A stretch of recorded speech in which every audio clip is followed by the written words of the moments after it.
Hi, we're talking with Jonathan Cobb, Chief Executive Officer of Ayla Networks, the leader in IoT platforms for consumer devices and commercial equipment manufacturers.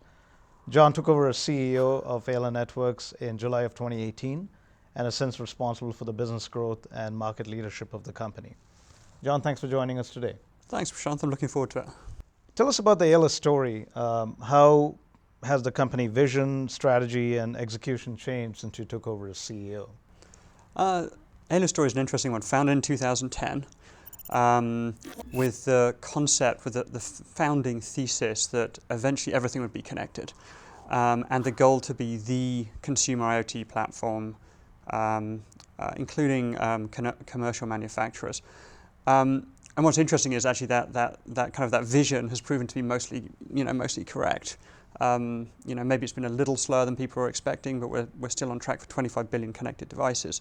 So, how is the vision hasn't really evolved from there. I think it was spot on. We still believe that everything is going to be connected. We still believe we can win and are winning in that space. I would say since I've taken over, the focus has been very much on execution. We have customers getting to real volume on the platform. And so that means that we've had to focus on, the scale problems, the costing problems when you run, billions or hundreds of billions of transactions through a platform, and making sure that our customers are being successful with the products that they're launching to their customers. What are your observations on the consumer and commercial IoT markets, and what are the key trends and developments, and how specifically has Ayla adapted to that? Yeah, that's also interesting. So the big trend that we're starting to see now is that connectivity is moving from being a nice to have to being a requirement for many of the consumer brands. And what we've seen is that you'll have a market leader or one or two market leaders in a particular vertical, and then the rest of the companies in that vertical will follow. And for the guys that go first, there tends to be an ROI and a business case, typically around consumer engagement, around increased pricing or increased margins, and then it becomes a necessity for the rest of the players in that market. On the commercial side, it's evolving slightly more slowly. These tend to be big pieces of kit that have very, very long lifetimes. The use cases there are still around efficiency, rolling fewer trucks, taking fewer phone calls, upsell of features, and warranty management. And that is, I would have answered that question the same way probably a year ago. It's relatively consistent. Now, most people will agree that the IoT software market is somewhat crowded between the cloud scale providers, pure play platforms, and other enterprise software companies. How specifically does Ayla stand out? Yeah, I mean, we are a pure play IoT company. We do everything that our customers don't do to get their products connected. So if you think about our customers in general, they tend to be very, very good at marketing, firmware, and bending metal, making the products. But everything else around connectivity, they tend to need support on. So that's often additional firmware, mobile app, all of the kind of device modeling in the cloud, applications, those types of things. So we do all of that end-to-end for our customers. And because we're product-based, not really just a set of tools, we can get our customers to market very, very quickly. And so that tends to be our differentiation against most of the guys that we run into. But honestly, in consumer IoT now in particular, we don't have a huge amount of competition outside of some of the larger players choosing to build themselves and build quite large engineering teams to do that. So to that point, could you tell us a little bit about the success stories in the market? Which customers are using the products and how? Yeah, there's a couple, a few great ones, I suppose I should start with. So Kenmore. Kenmore's great customer of ours, love those guys. They are, they see connectivity as a requirement now. So when they look at their large applications, they're saying we're going from connecting a few product lines to all of our product lines. There's actually a number of our larger customers are moving in that direction as well, which is obviously very, very exciting for us and what we built the platform for. We built the platform to work as well with, coffee machines as it does with boilers, right, and everything in between. A second, one of my favorite examples is Owlet. So Owlet does connected baby socks. I love those guys because the use case is amazing.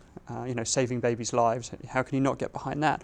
But also because it's a class of customer that we have where connectivity is just part of the product. Having a connected baby sock that wasn't connected wouldn't make any sense.